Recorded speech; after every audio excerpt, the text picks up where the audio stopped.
Waalaikumsalam warahmatullahi wabarakatuh. Assalamualaikum warahmatullahi wabarakatuh.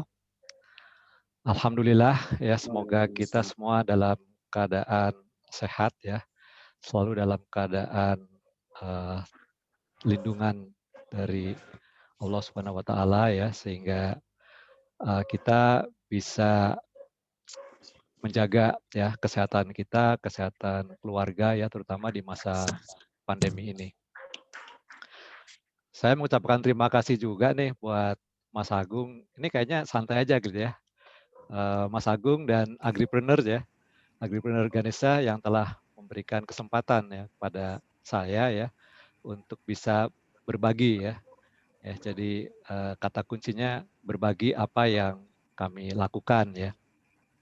Nah, mudah-mudahan dari sini kemudian akan ada diskusi, akan ada masukan ya, sehingga apa yang kami lakukan ini bisa lebih ditingkatkan lagi. Juga bisa juga terutama buat adik-adik ya, ini mungkin mudah-mudahan bisa jadi tambahan inspirasi ya, termasuk juga kolaborasi gitu ya. Ya karena buat saya the futures of organic itu ada di anak-anak muda ya, dan apa namanya,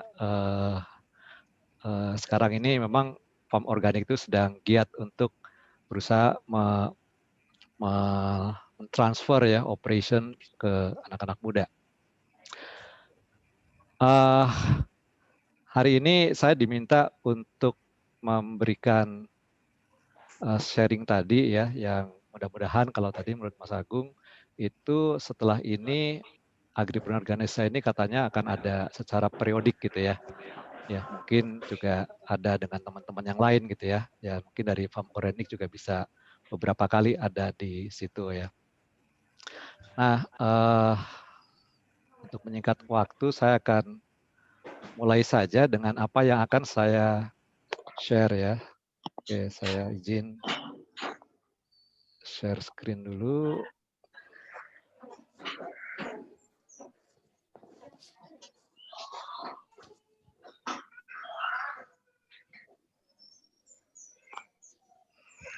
Oke, Ya, oke, farm organik atau FAMO Changing the Paradigm ya. Itu kira-kira judulnya ya, apa yang kami lakukan dan apa yang kami rasakan ya. Oh ya, saya Suparwan ya, Suparwan Sulaiman ya. Lama saya nggak ada di Agripreneur Ganesha ini, tapi sebetulnya saya sering membaca ya, Mas Agung ya. Jadi silent reader gitu. nggak apa-apa, nggak apa-apa. Oke, tapi saya sesekali mengikuti kok. Oke, nah sebelum saya masuk ke materi ya, saya akan uh, share dulu ya mengenai farm organik ini ya. Kata orang tak kenal maka tak sayang gitu ya. Jadi saya akan share ya. Ini visi dari farm organik ini healthy people, healthy environment. Ya, di mana healthy people di sini itu kaitannya lebih ke arah life gitu ya, healthy life gitu ya. Nah, untuk healthy life itu dibutuhkan healthy fisik ya. Healthy fisik itu apa? Olahraga teratur ya, kemudian istirahat cukup ya, makan makanan sehat gitu ya. Eh, saya izin mute dulu atau gimana nih? Mungkin ada background atau masing-masing aja ya, silakan di mute aja dulu nih. Mungkin yang lain nanti terganggu. Oke ya, jadi untuk membuat healthy fisik maka olahraga, istirahat, makanan sehat. Nah itu di antara tiga ini biasanya yang utama. Yang lebih utama adalah makanan sehat ya. Jadi untuk konon katanya ilmu kedokteran mengatakan sebagian besar penyakit itu adanya di makanan katanya ya. Ya kalau Nabi Muhammad itu mengatakan yang namanya penyakit itu banyaknya ada di perut ya. Artinya ada di makanan gitu ya. Oke, supaya yang lain nggak terganggu, sebentar saya coba.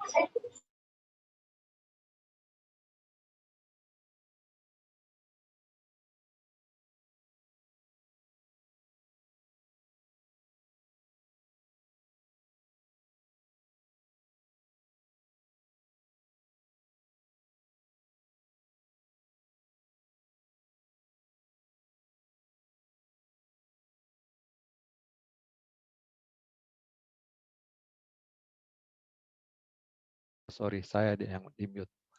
Sorry, kepencet tadi. Jadi balik lagi, healthy life membutuhkan healthy, fisik ya, healthy fisik membutuhkan healthy food ya. Nah, healthy food ini seperti apa? Healthy food ini tentunya yang pertama tidak ada bahan-bahan sintetik ya, seperti pemanis, perasa, pengawet gitu ya. Kemudian, apalagi pemanis, perasa, pengawet, konon katanya 4P, MSG, kemudian, eee eee, pewarna ya. Nah, selain itu juga tentunya juga haruslah tidak mengandung residu ya, dalam hal ini residu kimia. Ya, kalau tadi kayak, pengawet, perasa dan sebagainya, itu sebetulnya, di luar, dari, diskusi ini ya, karena itu, bisa ini sendiri ya, di-manage sendiri. Tapi di sini kita bicara, residu gitu ya. Nah, residu itu artinya apa? Kalau bahan bakunya itu bebas residu, artinya kita harus menanamnya secara organik. Ya, jadi gitu. Jadi healthy food membutuhkan organik, bahan baku organik. Nah, karena itu kita, bahan baku organik, karena itu kita harus mempunyai bahan baku organiknya itu dengan cara apa? Dengan cara menanam. Menanamnya di mana? Menanamnya ya kalau yang di farm organik lakukan, itu kita menanamnya di rural dan juga di urban ya. Jadi kalau tadi Mas Iqbal mengatakan urban, itu kita, dua-duanya ya. Karena, visinya itu adalah healthy people. Healthy people harus bisa mendapatkan food-nya itu di mana-mana ya. Karena kalau yang di urban, di rural ya, rural farming itu buat mereka yang nggak bisa menanam ya, karena satu dan lain hal, jadi dibeli gitu ya. Tapi kalau yang ingin menanam sendiri karena satu dan lain hal juga, nah itu, kita punya produknya yang namanya, konsep urban farming ya. Ini akan kita bahas. Nah, sebelum itu saya akan, eee, tampilkan cuplikan, video yang mungkin bisa memberikan gambaran, ini kira-kira singkat ya,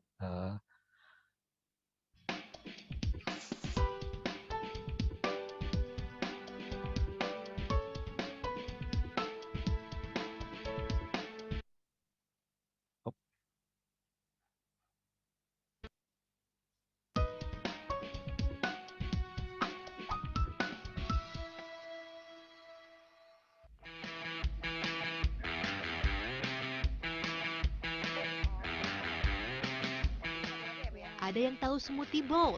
Itu tuh makanan untuk vegan yang lagi ramai di Instagram. Kita pun bisa membuat smoothies bowl sendiri loh.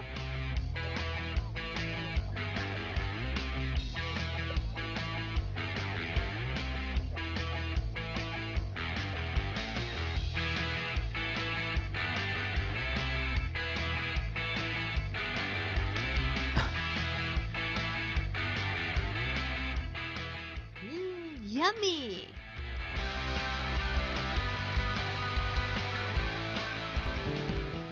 Bagaimana ya caranya mengetahui seberapa sehat sayuran yang akan kita konsumsi? Salah satu caranya adalah mengonsumsi sayuran organik. Tapi kalau mau lebih yakin lagi, ya dengan cara menanamnya sendiri. Eits, jangan mikir ribet dulu ya. Menanam sayur tak perlu memiliki lahan yang luas. Cukup memanfaatkan halaman rumah. Bahkan atap rumah pun bisa juga dijadikan lahan untuk bercocok tanam. Seperti yang dilakukan Suparwan Suleman, ia menanam beragam jenis sayuran di halaman rumahnya.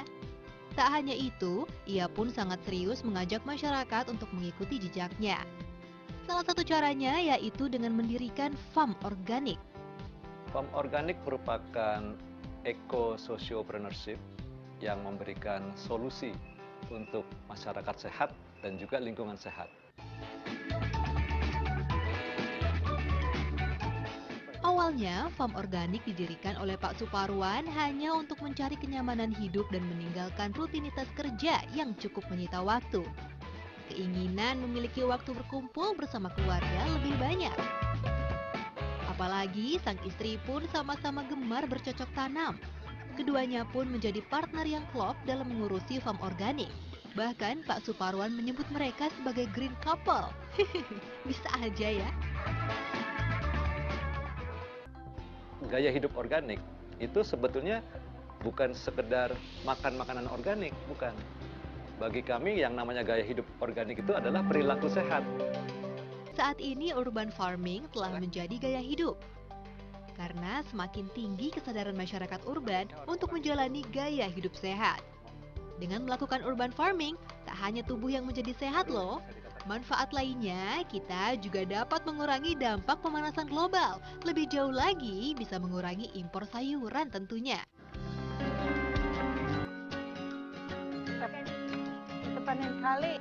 Nah, halaman yang ditanami tanaman sayur organik biasa disebut juga dengan nama halaman organik.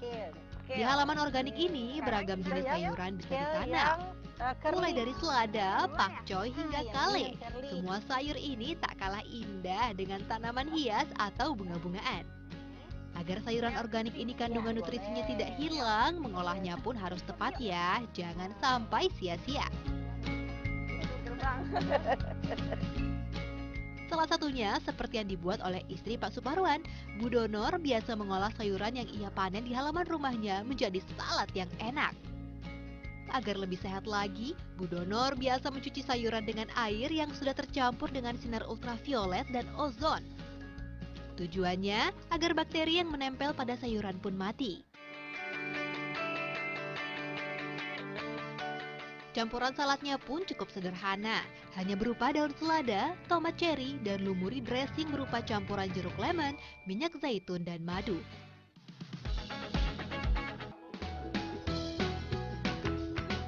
Kini usaha ini kian berkembang, hingga banyak yang memilih untuk bergabung di farm organik.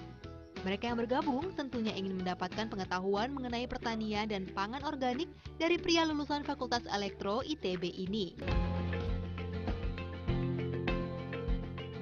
Untuk memenuhi permintaan sayur organik di pasaran, Pak Suparwan dan kelompoknya tak hanya menanamnya di halaman rumah. Ia juga menanam di beberapa kebun miliknya, salah satunya yang berada di Parongpong, Kabupaten Bandung Barat. Di kebun sayur organik milik Pak Suparwan ini, panen dilakukan hanya jika ada pesanan konsumen. Hal ini dilakukan agar kesegaran sayuran pun terjaga hingga ke tangan konsumen. Tak hanya menjual sayuran segar, kita juga bisa membeli tanamannya juga kok. Tanaman berukuran kecil dijual seharga Rp2.000 hingga Rp10.000. Ada pula beragam peralatan untuk berkebun di halaman rumah. Seru ya, yuk mulai menanam. Karena saya lihat barangnya itu bagus, tanamannya sehat-sehat dan segar-segar. Jadi saya suka sekali dengan tanaman di sini, walaupun jauh dari Jakarta, saya spesial datang ke sini. Walaupun terlihat sederhana, mengkonsumsi sayuran organik ternyata kaya akan manfaat loh. Dan itu pula lah yang menjadi tujuan Pak Suparwan mendirikan farm organik, agar semakin banyak masyarakat yang sadar akan pentingnya mengkonsumsi makanan sehat. Walaupun sulit, ia pun tak patah arang. Hal inilah yang patut kita teladani agar tetap terus dapat merajut rasa.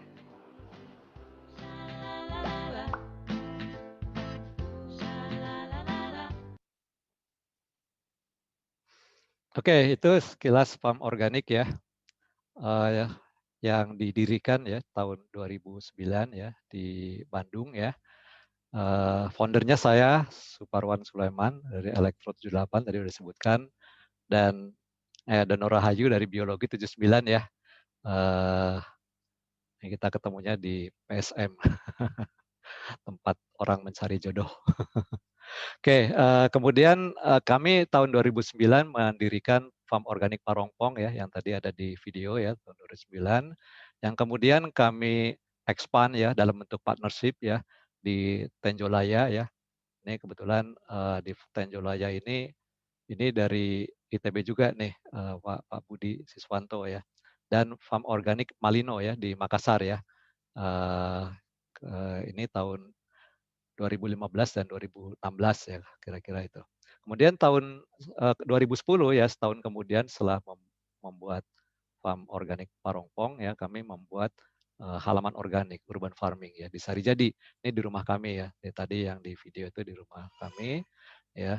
Kemudian kami redefinisi ya yang namanya halaman organik urban farming sebagai urban nutri garden. Nanti saya akan jelaskan. Dan kami juga mempunyai store dan workshopnya ya, Farm Organic Home di Sarijadi, Bandung ya.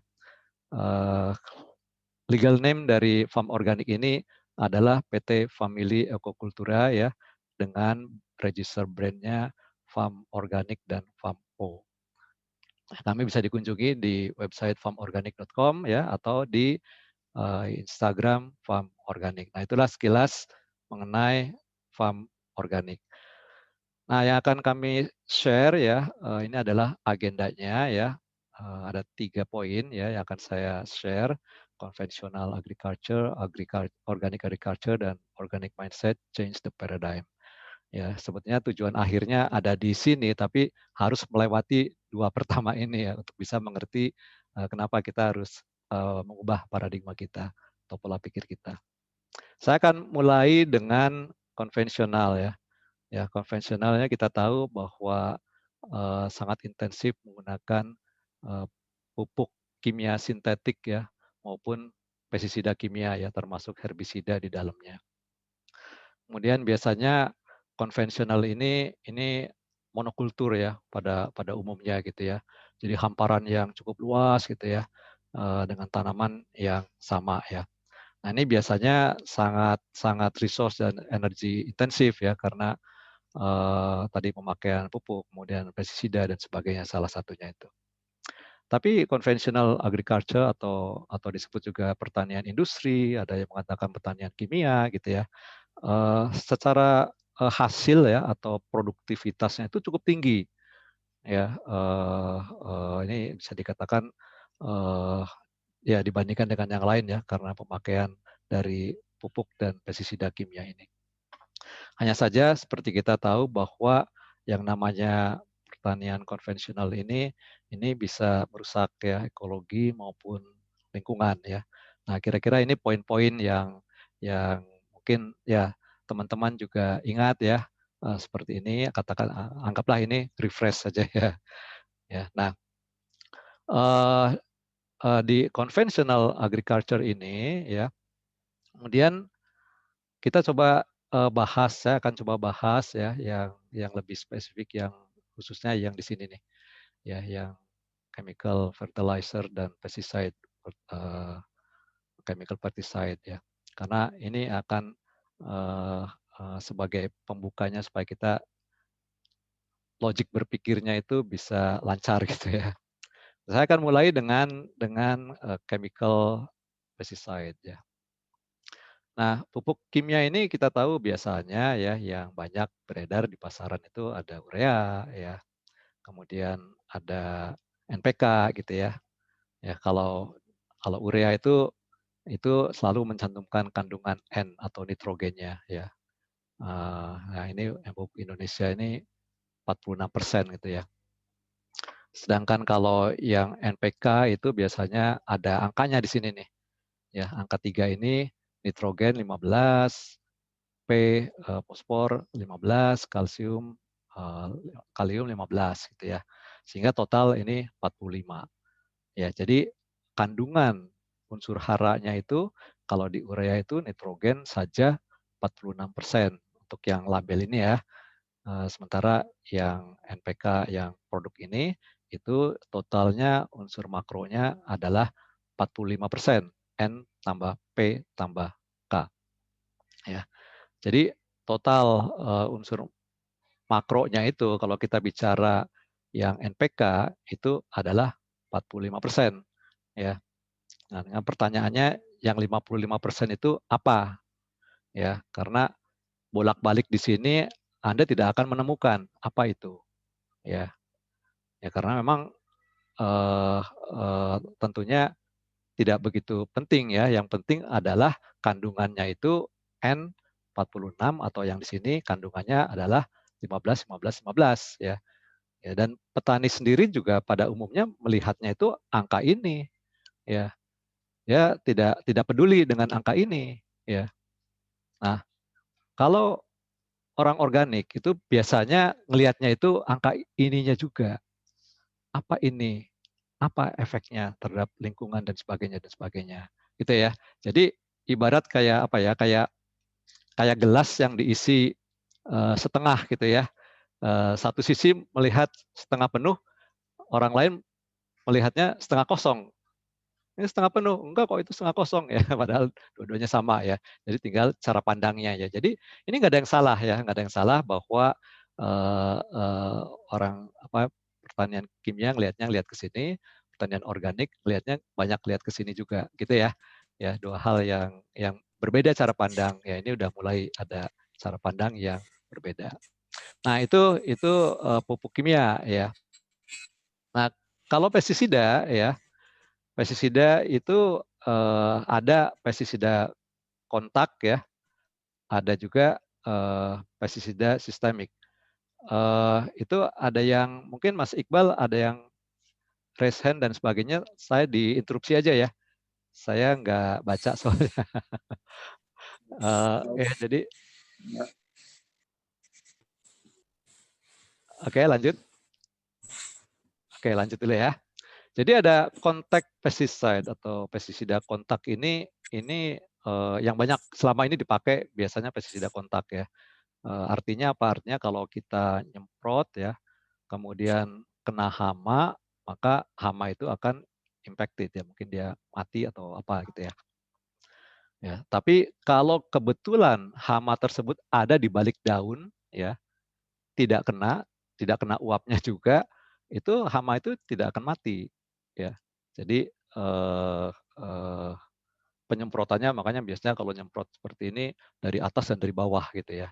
Nah, supaya yang ada di bawah pun ikut kena gitu ya dengan pestisida kontak ini. Nah, ada juga pestisida sistemik ya, ini pestisida yang baru itu sistemik ya. Nah, pestisida sistemik ini saya akan tunjukkan cara kerjanya ya. Cara kerjanya, nah misalnya ini ada tanaman ya. Ada tanaman, kemudian di sini wah ada siapa nih? Lagi nongkrong ini udah habis seprapat ya. Ya, jadi pestisida sistemik ini ya kita diaplikasikannya itu bukan ke daun, ya bukan ke tanaman, tapi diaplikasinya itu ke tanah gitu ya. Tekan ke tanah ya, kemudian tentunya akan menyebar ya, menyebar di tanah ya, kemudian menyebar di tanah maka akan terserap oleh akar ya. Serap oleh akar ya tentunya sampai ke atas ya, sampai ke daun dan sebagainya. Nah, apapun yang ada di bagian tanaman ini, hama-hama tersebut akan impacted kalau dia makan, ya. Jadi mau makan batang, mau makan daun, mau makan yang lain pun, ya nasibnya bisa seperti ini, ya. Jadi sangat canggih sekali ya sekarang yang namanya pestisida ya. Nah sekarang ini pestisida sistemik itu istilahnya water base ya, water base sehingga diklaim sebagai ramah lingkungan. Ya, ramah lingkungan karena apa? Karena ini residu-residu yang jadi setelah semuanya diserap tanaman, residu-residu di sini ya, karena dia water base jadi larut di dalam air, maka yang ini tuh akan hilang nih, akan terbawa air, akan hilang. Ya, sehingga di bedengan ini ya, di tanah ini akan menjadi lebih bersih. Nah, karena tidak ada zat aktif di situ. Sehingga dipersif sebagai ramah lingkungan ya. Nah, ya tentunya kalau orang organik melihatnya ini larinya kemana nih air yang mengandung zat aktif ini? Lari ke selokan atau lari ke bawah atau kemana nih? Ya, atau dua-duanya dan sebagainya. Nah, pertanyaan karena apa? Karena zat aktif ini ya tentunya bukan zat yang ramah lingkungan ya. Itu ya. Di samping tentunya yang ada di tanaman ini sendiri itu ya kalau buat organik itu antara sehat dan subur itu dua hal yang berbeda. Bisa jadi tanaman ini subur tapi tidak sehat gitu ya di mata organik seperti itu. Oke, izin saya mau minum dulu ya.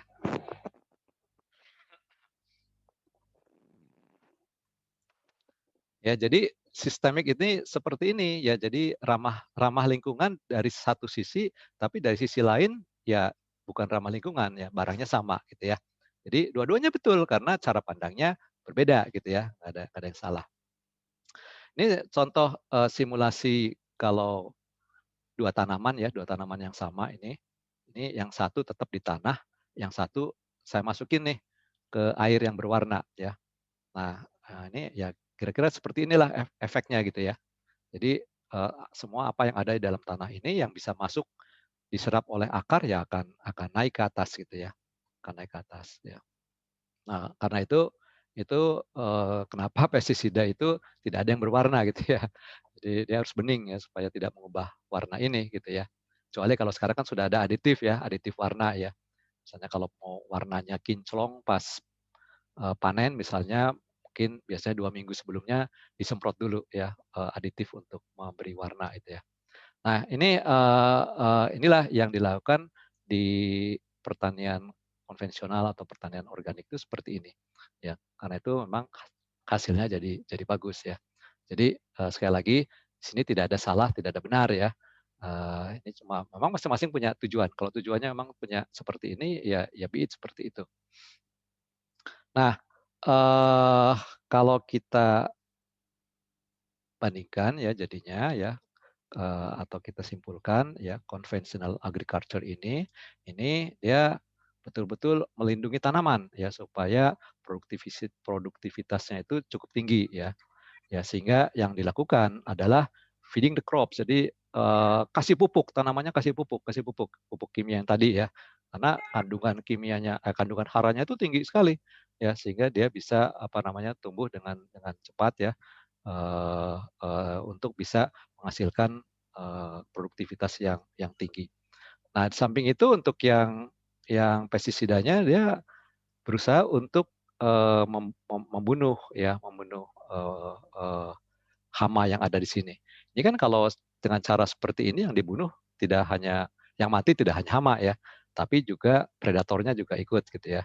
Nah, itu tapi artinya tanamannya jadi katakanlah dalam tanda petik steril gitu ya karena tidak ada pengganggu di situ ya. Nah, ini yang saya sebut dengan chemical mindset ya, pola pikir kimia ya. Nah, itu pertanian konvensional atau pertanian kimia. Nah, saya mulai masuk ke apa yang kalau dibandingkan dengan yang terjadi di organik ya. Nah, kalau yang di kimia menggunakan pupuk kimia ya, sementara yang di organik menggunakan pupuk organik atau kompos seperti ini ya, maka kalau kita lihat kan kandungannya ya, kalau tadi ya 45% ini yang 55% kimia ini kita menyebutnya atau disebut sebagai residu kimia ya. Dia sebagai pengikat ya dari NP dan K-nya tadi itu di sini.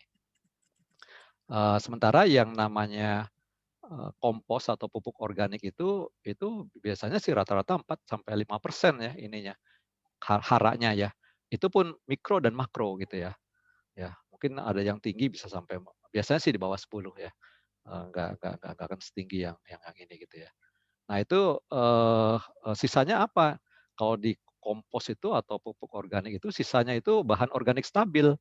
Ya, apa itu bahan organik stabil? Ya tanah. Ya, jadi tanah yang kita injek-injek itu bahan organik stabil di situ ya. Di dalamnya ada kandungan yang sedikit sekali. Ya. Nah kalau saya pemakaiannya kalau misalnya untuk pupuk kimia ini ya kita pakai pupuk kimia untuk tanaman yang kecil ini ya dia akan tumbuh dengan cepat gitu ya dengan cepat dan besar gitu ya. Nah sebaliknya kalau yang pemakaian pupuk organik ini, pupuk organik kemudian kita aplikasikan ke tanaman ini ya, karena haranya memang kecil ya, dan hara ini tidak bisa langsung diserap oleh akar. Jadi karena masih dalam bentuk rantai senyawa panjang ya, sehingga dia harus diurai dulu ya, harus terurai dulu ya. Tentunya butuh waktu ya, butuh waktu. Setelah itu baru dia akan diserap oleh tanaman ya, sehingga efeknya bisa dikatakan lambat ya, lambat dan mungkin besarnya tidak sebesar kalau pemakaian ini. Ya karena apa? Karena tadi unsur haranya itu kecil gitu, sedikit ya. Ya, nah ini mungkin bisa membuat teman-teman frustrasi gitu ya pertanian organiknya ya karena apa? Karena ini pupuk organiknya ini nggak nggak bisa gitu menumbuhkan sebagus yang kimia atau paling tidak mendekati gitu ya. Padahal saya udah kasih banyak ini pupuknya di sini gitu ya. Itu yang terjadi seperti ini. Nah, itu karena yang kita lakukan adalah feeding the crops ya, karena kita memberi makannya itu ke tanaman. Baik itu pertanian konvensional ya, menggunakan pupuk kimia berikan ke tanaman, atau pertanian organik ya, menggunakan pupuk organik ya, tapi dengan menggunakan pola pikir kimia tadi dengan cara pupuk organiknya diberikan ke tanaman. Ya, sama persis seperti pada saat mengerjakan yang pupuk konvensional ini, yaitu pupuk kimianya diberikan ke tanaman. Itu yang terjadi seperti itu. Ya, yang terutama di awal-awal gitu ya akan terjadi seperti itu. Sehingga petani berusaha untuk mencari pupuk-pupuk organik yang yang maknyus seperti itu ya. Nah, feeding the soil ya. Feeding the soil ini adalah cara yang berdasarkan pengalaman saya yang saya lakukan ya di farm organik itu, kita melakukannya feeding the soil. Ya, feeding the soil dan let the soil yang akan menumbuhkan tanaman. Jadi bukan bukan kompos yang akan menumbuhkan tanaman, tetapi tanah yang akan menumbuhkan tanaman. Tugas kita adalah memberi makan tanah dengan pupuk organik atau kompos. Ini saya ingin tunjukkan, ini chart ini sebenarnya terinspirasi dari siklus nitrogen ya. Jadi saya sedikit modifikasi ya supaya agak jelas ya di cernanya. Nah, kalau ini yang coklat ini tanah ya, ini tanah ya. Kemudian ada tanaman ya, ada tanaman di atasnya ya. Ada hewan di atasnya juga ya, gitu ya. Sama kalau kayak di hutan juga seperti itu ya. Ada tanaman, ada hewan dan sebagainya ya. Kemudian dari tanaman dan dari hewan ini kita aplikasikan yang kompos ya, namanya kompos ya. Jadi kompos ya, kalau di hutan ya komposnya udah jadi sendiri gitu ya. Tapi kalau di farming atau kalau di urban farming, rural maupun urban ya, ya itu kita bikin komposnya ya. Dibikin komposnya, nah diaplikasikannya itu di tanah ya. Ya kenapa ya? Karena kalau kita aplikasikan langsung ke tanaman pun tidak bisa langsung diserap ya gitu. Jadi tanah ini secara tentunya saya mengaplikasikannya itu merata gitu ya, nggak hanya di sini gitu ya. Jadi bed yang akan saya tanami itu diaplikasikan kompos secara merata. Nah, tadi kan kompos ini kan tidak bisa langsung diserap oleh akar ya. Karena apa? Karena senyawanya masih dalam bentuk rantai panjang. Ya, karena itu ini harus diurai. Siapa yang mengurai? Yang mengurai adalah mikroba. Ya, mikroba-mikroba baik itu yang sudah ada di tanah ataupun yang dari luar datang ya. Karena begitu mikroba itu kan ada di mana-mana ya. Di tanah, ada di udara ya, ada di air gitu ya. Nah, itu dia akan datang, akan berkembang biak karena ada katakanlah makanan di sini sambil mengurai si kompos ini. Ya, ini diurai ya. Tahapannya itu diurai menjadi amoniak ya. Nah, amoniak ini pun belum bisa diserap oleh akar.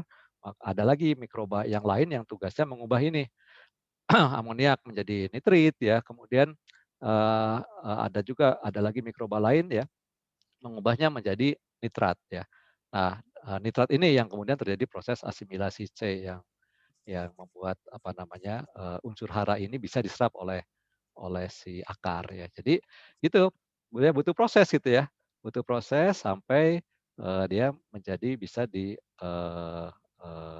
konsumsi atau diserap oleh akar. Ya, jadi proses ini akan terjadi terus-menerus ya. Apalagi jika kita secara rutin memberikan kompos ini ke tanah ya. Sama seperti kalau di hutan itu kan sebetulnya wah itu malah malah setiap saat selalu dapat kompos ya. Karena kan komposnya kan banyak tuh dari daun-daun ranting yang jatuh, yang mati, kemudian dari kotoran hewan yang ada di situ. kemudian dari binatang yang matinya juga ya, semuanya akan sustain gitu ya.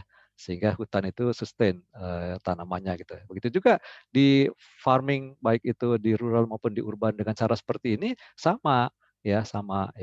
Karena apa? Karena ini yang terjadi ini kan hanya tidak hanya di memang ini nunggu ya, biasanya nunggu hanya di awalnya saja. Ya, karena kalau kita sudah rutin ya memberikan kompos ini ke tanah, ya maka proses ini akan terjadi terus-menerus. Sementara yang namanya nitrat ini akan tersedia terus, ya tidak harus menunggu, ya tidak harus menunggu karena yang sebelumnya sudah siap ya untuk dikonsumsi. Nah, eh, tentunya pada saat yang sama yang namanya mikroba di dalam tanah ini juga akan berkembang biak terus ya dengan adanya bahan organik ini juga ya, sehingga di dalamnya itu juga ada mikroba-mikroba yang lain yang bisa memanfaatkan nitrogen yang ada di udara. Ini N2 ini kan kita kan makhluk hidup itu membutuhkan nitrogen ya, tapi N2 ini saking kuatnya ya ikatannya itu nggak bisa dikonsumsi ya. N-nya tidak bisa dikonsumsi ya, baik itu oleh manusia, oleh binatang maupun oleh hewan gitu ya. Kalau oleh manusia biasa dalam bentuk protein ya. Nah, kalau untuk apa tanaman itu di sini ada mikroba ya, mikroba yang lain yang memang dia bertugas untuk menangkap nitrogen yang ada di udara ya. Jadi fiksasi ya, fiksasi nitrogen ya. Nah, ini ada yang hidupnya terikat ya di akar kacang-kacangan ya. Ini rhizobium di sini ya. Ada juga yang hidupnya itu bebas ya. Seperti salah satunya misalnya Azotobacter misalnya. Nah, itu dia akan hidup bebas di sini. Ya, sehingga eh, semakin banyak mikroba yang ada di sini, maka akan semakin banyak fiksasi nitrogen yang terjadi. Ya, nah ini fiksasi nitrogen ini ditangkap oleh mikroba ini diubah menjadi amoniak, selanjutnya berubah seperti ini lagi. Ya, nah jadi prosesnya itu begitu. Ya, jadi dari udara ditangkap ya, diserap. Dari udara ditangkap, diserap. Ya, nah ini semua terjadi karena banyaknya mikroba di sini. Nah, mikroba di sini itu jadi banyak karena adanya bahan organik yang diberikan secara prodik ya, secara rutin. Ya, nah itu yang terjadi seperti itu. Jadi walaupun kompos ini unsur haranya hanya 5% katakan ya, tetapi dia mendapat bala bantuan ya dari ekosistem dalam tanah ini. Ya, ekosistem dalam tanah ini. Jadi ibaratnya ya kalau saya menganalogikan kalau kita mau bakar sate, nah ini tuh areng starternya ini. Yang kompos ini areng starternya. Ya, sementara areng benerannya seperti ini. Kita bisa membakar sate pakai areng starter, tapi lama sekali gitu kan. Ya, karena itu areng starternya biarkan membarakan arang-arang yang lain sehingga siap untuk membakar sate gitu ya. Nah, kira-kira itu ya. Nah, tentu di antara nitrat-nitrat ini juga biasanya bisa saja kemudian kelebihan ya. Nah, kelebihan itu kemudian dia bisa bisa hilang ya. Tapi juga oleh mikroba, ada mikroba yang lain di sini dan juga tugasnya itu mengubah kembali ya, didenitrifikasi mengubah kembali menjadi N2, dilepas lagi ke udara. Ya, sehingga ini akan menjadikan satu siklus ya. Ini siklus besar, ini siklus kecil. Nah, ini akan terjadi secara terus-menerus ya. Inilah yang disebut dengan sustainable soil itu seperti ini untuk supaya kita bisa menanam secara sustain juga gitu. Ya, jadi kita hanya memberikan ini saja gitu ya. Apa yang saya lakukan di Parongpong itu kita memberikan kompos hanya satu kali ya. Sebelum tanam kita berikan kompos ya. Setelah itu ditanam, udah nunggu sampai panen. Tinggal disiram aja sama disiangi gitu ya. Nah, itu prosesnya seperti ini. Nah, di sini juga seperti apa akar-akar ini kan ini ya keluar sesuatu nih eksudat ya. Eksudat kalau orang biologi harusnya hafal ya. Eksudat ya keluar kotoran ya. Kotoran ini nggak bisa diserap lagi oleh masa apa makan kotoran sendiri gitu ya. Nah, kotoran ini itu juga diurai lagi ya oleh mikroba, diurai lagi, dijadikan hara lagi, muter lagi gitu ya muter lagi gitu. Nah itu terus-terusan seperti ini. Ya. Nah dengan banyaknya unsur hara yang dengan banyaknya mikroba yang ada di sini ya, tentunya ini juga akan menarik gitu ya, menarik organisme-organisme lain yang lebih besar ya, seperti jenis-jenis protozoa ya, baik itu yang single cell maupun multisel, ya kemudian jenis-jenis nematoda ya, cacing-cacingan gitu ya, ataupun jenis-jenis arthropoda, binatang berbuku-buku, ya cacing, centipede ya, kemudian laba-laba dan sebagainya. Nah, itu mereka bisa saja datang ke sini ya karena apa? Karena apa namanya? Ya ini sebagai makanan juga gitu ya. Nah, pada saat mereka ada di sini kan mereka kan akan berlalu lalang ya, berlalu lalang ini. Nah, pada saat dia berlalu lalang tentunya akan meninggalkan jejak. Jejak apa ya? Jejak lubang ya. Lubang apa? Yaitu lubang pori ya. Nah, pada saat yang sama juga banyak dari binatang-binatang yang organisme dalam tanah ini yang pup ya, sama pupnya diurai juga. Ada juga yang mati ya, yang mati diurai juga oleh mikroba yang ada dalam sini. Sehingga semuanya ini jadi sangat kaya ya. Inilah tanah yang sehat itu menurut kami ya seperti ini ya, gitu. Jadi apa namanya, mungkin di dalam tanah ini lebih ramai daripada di atas tanah gitu ya. Saking banyaknya, makhluk hidup yang ada di sini gitu ya. Nah, eee, kalau kita tidak menggunakan proses ini, tapi menggunakan proses yang kimia ini, ya, maka di sini kan tidak ada bahan organiknya, ya, tidak ada bahan organik, malah adanya residu, ya. Jadi, mikroba ini mungkin pertumbuhan kembang biaknya tidak normal atau bahkan berkurang terus ya. Mungkin juga ditambah dengan residu-residu yang 55% tadi, bisa saja itu residu yang membuat mikroba ini justru jadi tambah sedikit lagi atau malah habis gitu ya. Nah ya sehingga yang namanya eh, mikroba-mikroba yang tadi, proses tadi itu hilang ya. Tanaman tetap tumbuh dengan bagus ya, tapi tanahnya yang menjadi rusak ya.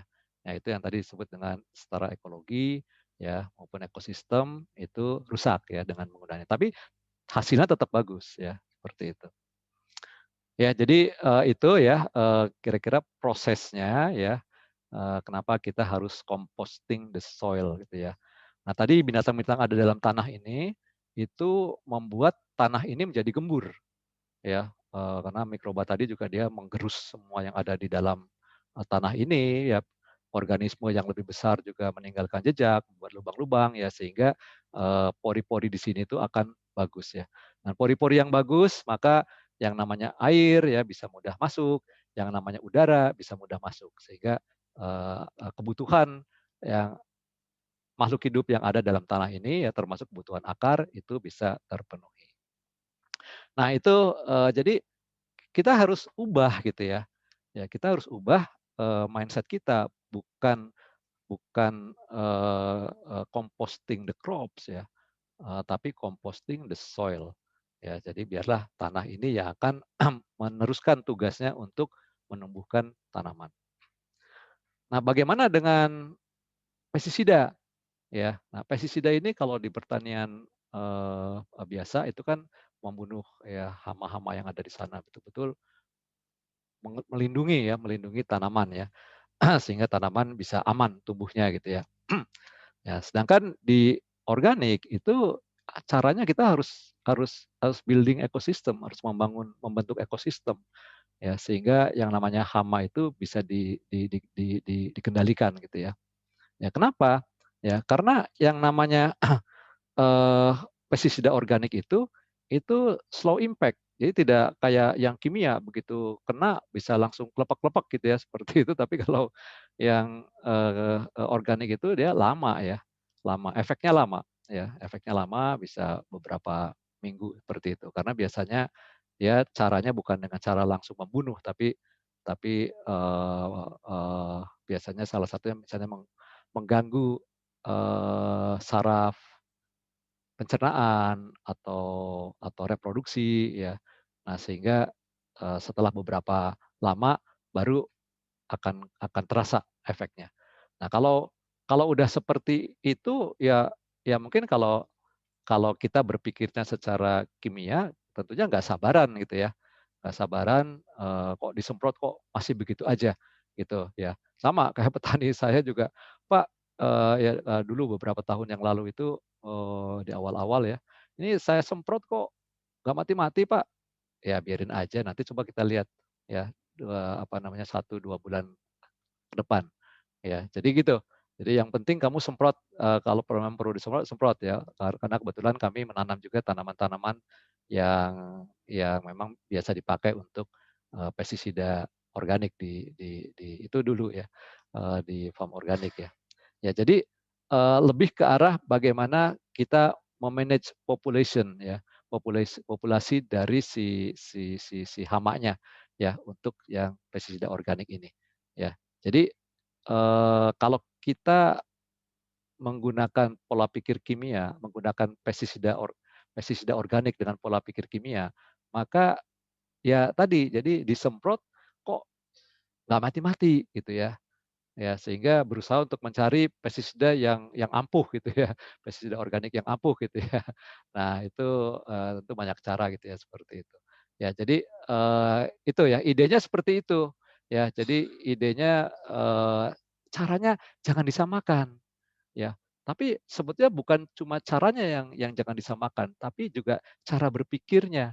Ya, jadi bukan cuma apa namanya teknis ya, tapi juga cara kita berpikirnya itu harus diubah ya, karena tidak akan susah gitu ya untuk bisa mencapai hasil yang bagus dengan cara-cara kimia menggunakan pupuk organik ataupun pestisida organik. Ya, jadi pertanian organik dia akan membentuk ya, ekosistem ya. Nah ekosistem ini dibentuk dengan organic mindset ya.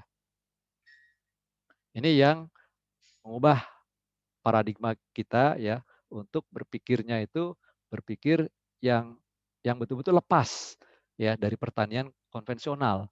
Ya karena memang itu dalam pengamatan dan analisa saya itu dua hal yang berbeda sekali gitu ya. Saya lebih condong yang namanya pertanian organik itu lebih dekatnya ke ilmu lingkungan ya, atau ilmu hutan, kehutanan gitu ya. Lebih lebih condong ke situ ya. Karena itu apa yang kami lakukan itu inspirasinya dari hutan. Ya, di hutan itu nggak pernah ada orang nyemprot, tapi tanamannya banyak, hama dan predatornya juga banyak ya karena terbentuk ekosistem yang seimbang di situ. Nah, itu yang kami lakukan.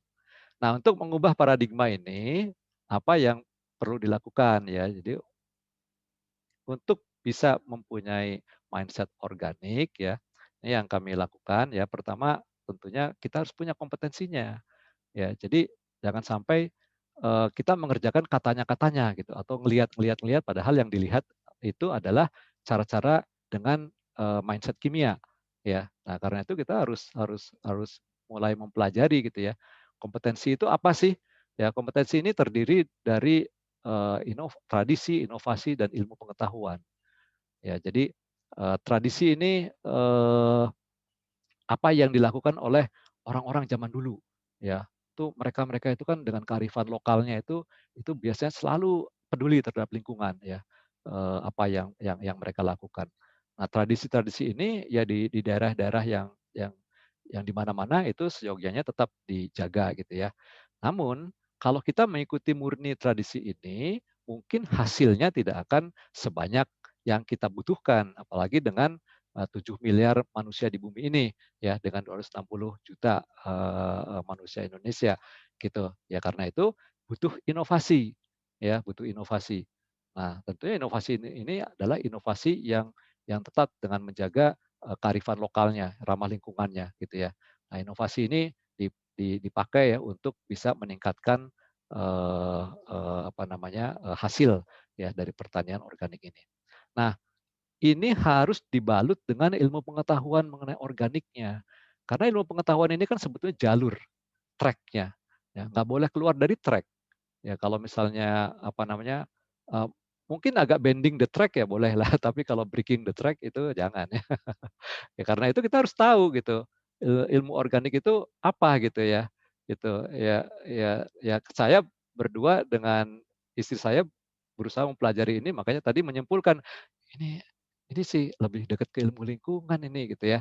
Nah kayak gitu sehingga kita belajar dari apa-apa yang berhubungan dengan lingkungan. Ya. Ya sayangnya itu di Indonesia itu belum ada fakultas pertanian prodi organik gitu ya.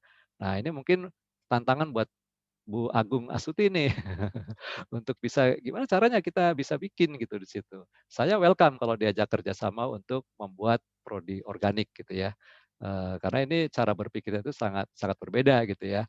Itu sebabnya Bu Agung kalau teman-teman mahasiswa termasuk dari UMY kalau kerja praktek di tempat saya itu saya kasih tugas dulu. Saya kasih tugas membaca ya, nggak banyak ya yang dibaca dan itu wajib hafal.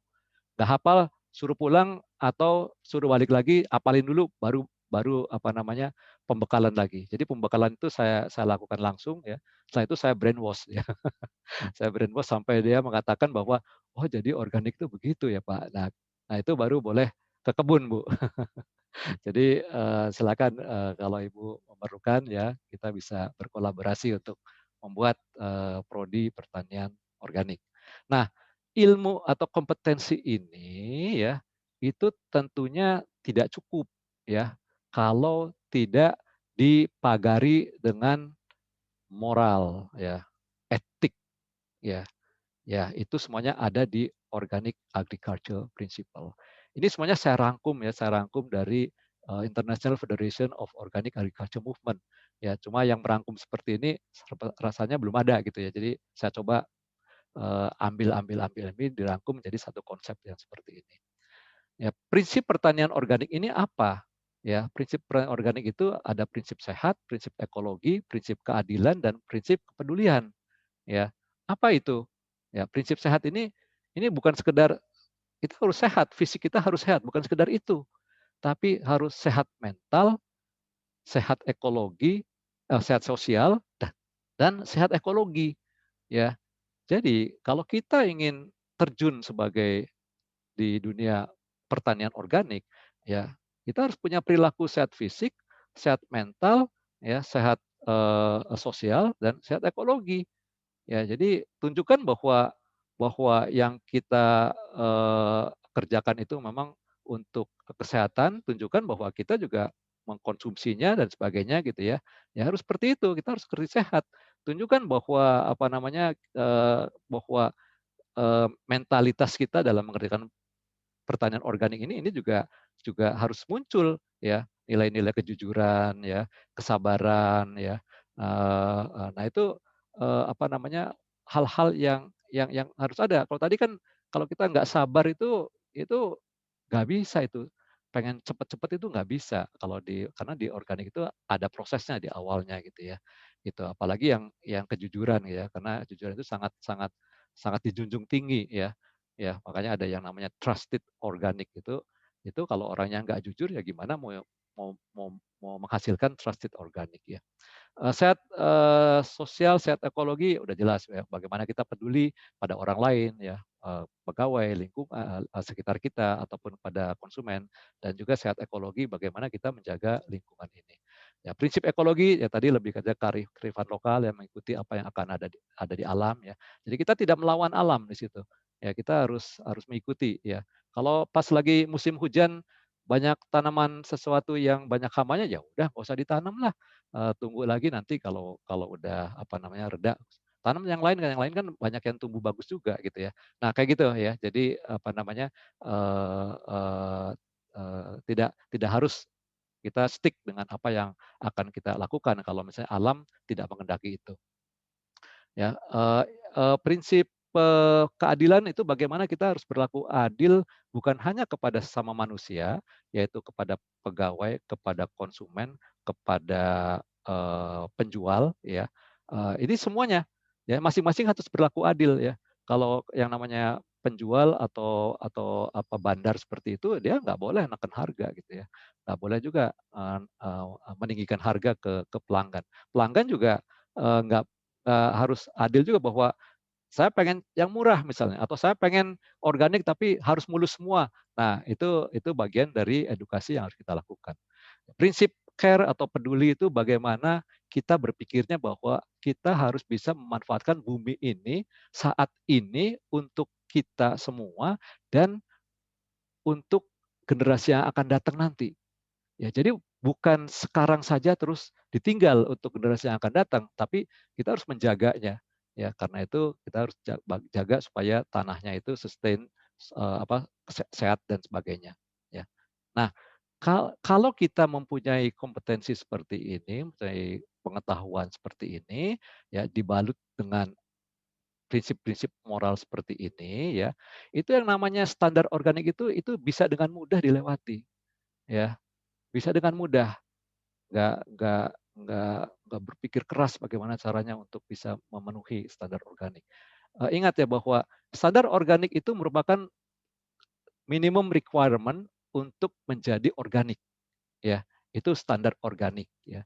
Jadi kalau kita ujian itu, kalau standar organiknya lolos itu baru dapat C, ya. Karena dengan standar organik ini itu kan isinya peraturan-peraturan, the do's and the don'ts, ya. Yang penting, oke, ini harus dilakukan, lakukan. Ini nggak boleh lakukan, jangan gitu ya. Nggak perlu tahu ilmunya mungkin atau nggak perlu ilmu yang dalam bisa gitu ya. Ya karena itu minimum requirement itu ini. Ya jadi kalau ada yang mengatakan ini berat ya, ya sesungguhnya ya ini minimum gitu ya. Nggak boleh kurang dari ini. Ya, bos boleh nggak punya standar organik yang berbeda? Boleh ya, asal tidak boleh lebih rendah dari SNI. Ya, nah, seperti itu. Ya, jadi kalau ini kalau kita punya knowledge-nya, punya ethics-nya di sini, maka yang namanya rules di standar organik ini itu dengan mudah. Ya, dengan mudah kita bisa mendapatkan nilai B atau bahkan nilai A gitu ya. Karena di situ akan tercermin juga nih, misalnya Mas Agung nih yang mempunyai orang akan tahu Mas Agung itu menerapkan prinsip-prinsip ini ya baik, jujur, kemudian ibadahnya bagus ya, ilmunya juga tinggi. Nah, kira-kira seperti itu. Ya, jadi knowledge, ethics dan rules ini yang menggarisbawahi organic mindset gitu ya. Sehingga kita punya pengetahuan yang berbeda dengan yang pertanian yang konvensional ya. Nah, ini bagaimana kami menerapkan seperti ini di kebun kami ya, itu eh, eh, ada beberapa yang kami lakukan ya saat ini. Ya, jadi kayak composting the soil ya tadi udah dijelaskan. Soil rotation bagaimana kita secara periodik itu membalik tanahnya. Ya, tanah di atas simpan di bawah, bawah simpan di atas, tanamin. Ya, sehingga yang namanya tanah itu refresh terus. Ya, itu soil rotation. Crop rotation ya saya kira mungkin semua tahu ya bahwa setelah nanam di sini tanam yang lain dan sebagainya. Ya, itu bisa membuat tanah tetap sustain sehat maupun populasi hama juga bisa dijaga ya sehingga terbentuk tanaman-tanaman yang oke gitu ya. Adapun ada hama ya hama itu bagian dari sedekahnya kita lah, toh tidak merusak gitu kan ya. Nah, kemudian crops companion ini bagaimana kita me- menanam dengan yang lain-lainnya ya. Kalau kita ilmunya udah cukup bagus, kita bisa mencari tanaman yang berkawan ya, tanaman berkawan. Karena ada juga tanaman yang sebetulnya tidak berkawan itu ya. Jadi for the sake of companion kita tanam seperti itu, oh kok tanaman ini kok jelek terus ya gitu. Oh ternyata dia tidak bisa berkawan gitu ya karena bisa merugikan ya. Nah itu crop companions. Kemudian yang kami lakukan juga biodiversity. Nah, jadi tanaman-tanaman itu nggak hanya sayuran atau herbs yang ditanam, tapi kayak coba tanaman-tanaman besar juga ada ya. Kemudian kayak yang rumput-rumput, eh, yang tumpukan-tumpukan batu atau apapun itu biarin aja karena semak-semak belukar gitu, biarin aja ya, bereskan aja sejauh supaya enak dipandang gitu ya. Tapi tidak harus dibersihkan total ya, karena bisa jadi mereka itu adalah tempat hidupnya predator, ya kita nggak tahu. Ya mungkin juga tempat hidupnya hama juga, ya nggak apa-apa gitu ya. Kan kita kan di sini kan tujuannya adalah membentuk ekosistem di sini. Ya, jadi dengan begitu yang namanya tanaman itu ya hidup berdampingan dengan hama ya, mungkin juga ada predatornya gitu. Ya biarin aja, ya biarin aja. Loh nanti, apa namanya, dimakan, ya nggak apa-apa dimakan kan dimakannya nggak banyak nih. Kayak contoh di sini nih, ada lubang-lubang seperti ini ya nggak apa-apa. Ya ini kan kalau udah dimasak kan udah nggak kelihatan lubangnya gitu ya. Ya jadi apa, konsumen-konsumen yang sudah mengerti mengenai organik juga bisa bisa memahami ini, ya gitu. Jadi, eee eee nggak apa-apa dimakan hama juga nggak apa-apa, nggak harus kita pusing-pusing harus disemprot atau harus apa, nggak apa-apa, ya. Terus gimana kalau merusak? Nah, kalau merusak, kalau menurut saya, kalau ada tanaman yang rusak karena hama, berarti ada yang salah di proses yang kita lakukan. Ya, kita harus introspeksi apa yang salah di situ. Jadi bukan salahnya hama di situ ya. Nah, bagaimana, kami mengaplikasikan, konsep seperti ini, ya, kami mengaplikasikannya baik itu di rural farming atau eco farming maupun di urban farming di sini ya. Jadi di dua-duanya, ya di dua-duanya karena kami ingin melihat yang namanya healthy environment itu nggak cuma di urban, area tapi juga di mana-mana, ya, di mana-mana seperti ini. Nah, yang eco farming itu ya dengan konsep yang tadi itu sebetulnya mudah ya, mudah mudah jadi mudah untuk menerapkan, standar organik yang ada gitu ya, seperti ini. Nah, kalau di eco farming itu biasanya yang agak sulit malah di awal ya, di awal di perencanaan ya, di apa namanya, perencanaan dalam hal ini di penanaman ya, semaian, nursery gitu ya. Karena apa? Karena kebetulan kami yang tadi kan dibilang, panen setiap ada pesanan. Nah, sekarang tuh pesanannya itu setiap hari, ya. Jadi kami harus bisa mem-plan ya, supaya hari Senin bisa panennya apa saja berapa, hari Selasa apa saja berapa, bisa berbeda, bisa sama, hari Rabu dan sebagainya. Ya, karena itu, ini perencanaan yang apa namanya, agak agak sulit di sini, ya. Sehingga, ya kami berusaha membuat aplikasi aplikasi sendiri gitu ya. Aplikasi sendiri yang intinya dari aplikasi itu saya bisa memonitor semua sudut-sudut yang ada di, kebun ini. Ya, jadi bisa dikatakan saya lebih tahu apa isinya kebun satu persatu ini tanamannya apa saja ya, ketimbang pegawai saya yang sehari-hari ada di kebun. Ya, maksudnya bisa lebih lebih cepat tahunya gitu ya. Nah itu, kami buat, aplikasinya. Nah, untuk yang di, urban farming ya, kami meredefinisi urban farming itu dengan nama urban nutri garden. Ya, jadi ini fokusnya itu fokusnya pada produksi nutrisi, bukan bukan sekedar menanam, gitu. Ya, jadi nutrisi yang kita cari itu nutrisi, karena ini dibutuhkan ya untuk, membuat manusia sehat ya, untuk keluarga gitu ya. Nah, kita bisa menanam di sini ya, ini di luar ya, di luar, area gitu ya, bisa menanam di situ. Kita juga bisa, apa namanya, menanam dengan cara seperti ini, sorry di luar area, di luar rumah ya, di halaman ya, halaman depan atau halaman belakang ya. Nah, kalau Anda menanam urban farming seperti itu, kalau punya tanah, tolong kalau bisa tanahnya ditanemin, ya, tanahnya ditanemin jadi kontak langsung ya, supaya jangan pakai pot gitu ya. Karena esensinya adalah supaya yang namanya tanah ini bisa, menjadi sehat, ya. Jadi kalau pakai pot kan ada barrier di situ ya, sehingga tidak langsung mengenai tanah gitu ya. Nah, selain di halaman itu juga bisa, membuatnya di dak ya, di dak atau di rooftop ya, tanaman-tanaman yang bisa bisa untuk kita konsumsi ya. Ini juga ini di rooftop juga ya, atau bisa juga di, vertikal ya, dengan vertical garden seperti ini ya, bisa bisa banyak ya, banyak banyak ide banyak kreativitas ya, untuk bisa menanam di rumah gitu ya. Ya seperti ini. Ya, atau juga bisa kalau misalnya Anda punya carport ya, nah ini carportnya ini ini saya tanamin seperti ini. Istilah kami sky garden gitu ya. Gitu ya. Jadi nah apa yang kami lakukan di sini, ini kami menyebutnya ini halaman organik yang kami desain, kami buat konsepnya pada 2010 ya. Nah, 2017 itu Urban Nutri Garden. Jadi Urban Nutri Garden ini sebetulnya menambahkan yang outdoor ini ya dengan aktivitas-aktivitas untuk memproduksi nutrisi yang bisa diperoleh secara indoor. Misal, nah ini adalah beras yang digerminasi ya. Ini beras digerminasi ini hanya dalam waktu mungkin 2, 3, 4 hari udah jadi ya. Ya sebelum digerminasi bisa juga kita memasaknya beras aktif ya, beras aktif dengan cara direndam ya. Atau biji-biji aktif lain ya, mau bikin kacang hijau diaktifkan dulu. Nah, itu nutrisinya itu sangat berbeda dengan biji aslinya ya. Saya nggak akan jelaskan di sini terlalu terlalu panjang nantinya ya. Atau selain germinated ini bisa juga kita membuat sprout ya atau kecambah. Kecambah ini bisa dari bukan cuma kacang hijau ya, tapi juga bisa dari brokoli, bisa dari kol, bisa dari biji bunga matahari, alfalfa dan sebagainya.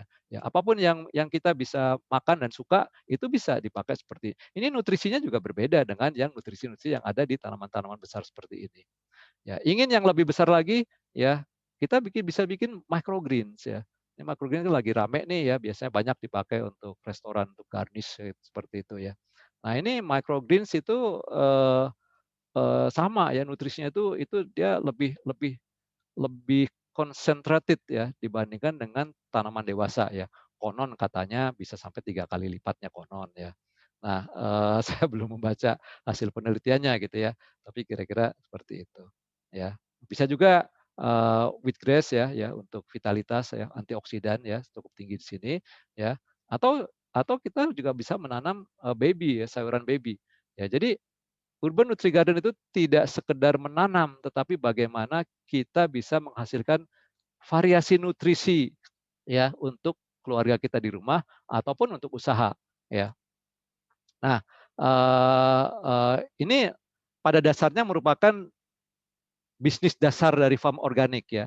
Jadi karena semuanya dibutuhkan bermula dari sini ya. Makanan sehat semuanya bermula dari sini. Ya, tapi kami juga melakukan juga kayak apa downstream-nya ya seperti kami mengadakan pelatihan-pelatihan ya. Kemudian kami juga mengadakan business sharing ya untuk pra purna bakti ya atau pra purna tugas ya. Jadi karyawan-karyawan yang ingin pensiun ya itu kita lakukan seperti itu juga ya. Kemudian kita juga lakukan jasa untuk membuatkan garden ya, biasanya restoran atau rumah ya. Ini kita juga membuat tadi partnership itu ya. Ya ini partnership ya, ini dengan tempatnya Pak Budi ya. Kemudian juga downstream-nya juga healthy food-nya ya. Nah, healthy food ya. Healthy food-nya ini apa namanya, ya semuanya itu harus mengacu pada konsep healthy food-nya yang tadi Farm Organic sebutkan ya. Nah, selain ini juga banyak downstream yang bisa kami lakukan ya, kayak ini souvenir-souvenir ya, bisa untuk wedding souvenir ya. Nah, kalau ini bouquet nih, bouquet. Nah, bouquet ini memang cukup mahal ini ya. Ya, cukup mahal untuk yang ulang tahun atau untuk celebration gitu ya. Itu bisa dikirim bouquet, semuanya sayuran ya, semua sayuran ya. Kemudian juga kami juga nah ini yang sedang kami akan garap itu eco decoration ya. Ini semuanya dari sayuran ya, kecuali bunga aja. Ya sayuran ya. Ini kalau untuk skala kecil ya. Nah ini kalau untuk eh, wedding ya, reception ya, itu semuanya menggunakan tanaman-tanaman atau sayuran-sayuran yang bebas kimia ya. Karena kalau walaupun sayuran hidup, tanaman hidup, misalnya tanaman hias ya, itu itu itu sebenarnya banyak semprotan. Ya, jadi kalau di udara AC gitu, itu bisa kemana-mana itu mungkin residunya. Ya, di sini bebas residu ya ininya, karena semuanya organik. Nah, ini adalah chart saya yang terakhir ya. Jadi kira-kira itu ya sharing yang ingin saya sampaikan ya. Tentunya saya juga berharap ada masukan dari teman-teman atau diskusi ya dari teman-teman untuk bisa lebih bagus lagi. Termasuk dari anak-anak muda ya yang mau bergabung ya, silakan ya. Kami masih terbuka ya peluang untuk bergabung dengan farm organik. Bukan bekerja sebagai karyawan farm organik, ya, tapi you are running farm organik, ya, dengan anak-anak muda yang lainnya gabung, ya. Oke, saya kembalikan kepada Mas Iqbal. Terima kasih, ya. Grow organic, be part of global issue resolution. Assalamualaikum warahmatullahi wabarakatuh. Waalaikumsalam. Warahmatullahi wabarakatuh, Pak Suparwan. Terima kasih atas pemaparannya, sangat-sangat menginspirasi, Pak. Bahkan tidak berlebihan jika saya katakan bahwa apa yang Bapak sampaikan, bagaimana Bapak menjelaskan pertanian organik itu sejujurnya sangat-sangat lebih baik dari kebanyakan dosen pertanian saya dulu di S1 gitu ya. Mungkin memang karena kombinasi dari ilmu dan juga pengalaman sudah bertahun-tahun, jadi insya Allah ini ilmu yang sangat-sangat daging ya, tentang urban farming, dan kaitannya tadi sudah diluruskan sendiri oleh Pak Suparwan bahwa organik itu visinya adalah healthy people, sehingga tidak hanya di urban saja gitu pada prakteknya, tapi juga di rural, di daerah-daerah pedesaan juga sangat-sangat applicable gitu ya untuk bisa dipraktekkan begitu. Jadi saya rangkum tadi bahwa Pak Suparwan telah menyampaikan kepada kita tentang apa itu organic agriculture, perbedaannya dengan conventional agriculture, kemudian ada yang disebut sebagai siklus nitrogen gitu ya, mulai dari nitrifikasi, denitrifikasi, dan bahwa organic agriculture itu adalah feeding the soil, not the crops gitu ya. Dan juga saya sangat-sangat tersentuh gitu Pak ketika tadi disampaikan bahwa salah satu penopang utama dari mindset organik adalah kejujuran gitu ya. Memang bahwa Simon Sinek pernah menyampaikan dalam bukunya Start with Why, segala sesuatu yang kita mulai itu bisa jadi besar kalau why-nya itu kuat, alasannya itu kuat. Sehingga pertanyaan kita adalah, kalau kita mau mulai organik, nah alasannya apa nih gitu ya? Yang mendasarinya apa? Apakah hanya sekedar tren saja, gaya-gayaan, atau ada sesuatu driver yang lebih besar daripada itu gitu? Ingin menyelamatkan lingkungan, atau ingin bumi ini menjadi tempat yang lebih baik lagi bagi generasi setelah kita, dan seterusnya, sehingga dalam perjalanannya ketika kita mengimplementasikan ini bisa terus terbakar semangatnya dari awal sampai dengan nanti terwujud, tidak putus di tengah jalan karena didorong oleh niat ya, nawaitu gitu ya, yang sangat-sangat kuat dari dalam diri kita gitu. Terima kasih sekali lagi Pak Suparwan atas penjelasannya. Perlu saya sampaikan bahwa acara ini terselenggara dari inisiasi Agripreneur Ganesha di bawah arahan dari Pak Agung Hartanto. Nanti beliau juga akan menyapa kita semua dan menjelaskan ke depannya arah dari program sharing ini seperti apa gitu ya. Kemudian meskipun ini juga sangat erat kaitannya dengan alma mater ITB, tapi ternyata dalam perjalanannya ini juga mengundang atensi. Terima kasih ada yang dari UGM, ada yang dari ITS ya, dari mana-mana ini insya Allah ya. Jadi ini saya juga sangat-sangat berbahagia bahwa akhirnya ini bisa memberikan manfaat tidak hanya bagi para alumni ITB yang bergerak di dunia agri, wabil khusus di komunitas Ganesha Agripreneur, tapi juga dari sivitas kampus-kampus lainnya, dan para praktisi, para pendidik dari berbagai latar belakang. Insya Allah kita bisa saling berbagi di kesempatan ini. Sudah ada beberapa pertanyaan, sudah ada beberapa acungan tangan begitu ya. Mangga, barangkali ada yang ingin disampaikan. Mas Iqbal Kami nanya, persilahkan. jadi langsung nanya nih atau gimana caranya ya? Punten. Mangga. Halo. Ya, silakan Ya, Mas silakan, Pak. Ahmad. Ya, Om Parwan, saya dulu lihat Om Parwan tuh di PKN sebagai dulu Oh, jadi saya udah kenal dengar nama Om Parwan berkiprah sebagai dukun organik lama dari Pak Zaki dan kawan-kawan.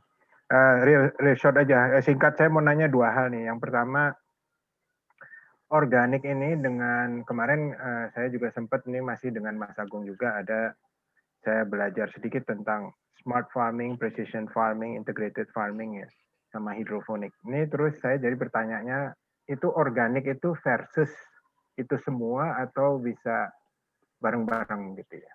Jadi organik tuh dengan smart farming, integrated farming dan seterusnya. Kalau Mas Farwan aware misalnya gitu si Kimball Musk itu saudaranya Elon Musk kan buat Square Root ya di Amerika ya. Jadi itu yang control environment. Kemarin juga saya tanya sama Pak Anton ya. Itu kalau close environment gitu biodiversity-nya gimana. Jadi pertanyaannya tuh bagaimana nih posisi organik versus dengan inisiasi-inisiasi smart farming, precision farming, integrated farming sama hidroponik. Nah, yang kedua ini soal pestisida ya. Saya kan baru mulailah gini ya. Jadi kalau saya lihat hama di situ, terus saya baca-baca di internet, balik lagi ya ini soal knowledge ini, jadi saya mah layman banget lah gitu ya. Jangan sampai nanti Aben E37 ya Mas Farwan ya. Apa namanya? Pestisida ini misalnya kayak ada kutu-kutu kecil, orang bilang itu dikasih semut rang-rang aja sebagai predator naturalnya gitu. Atau gimana? Maka Mas Farwan terima kasih sebelumnya. Hapunten. Oke, makasih Mas Ahmad. Saya biasanya manggilnya Anci ya.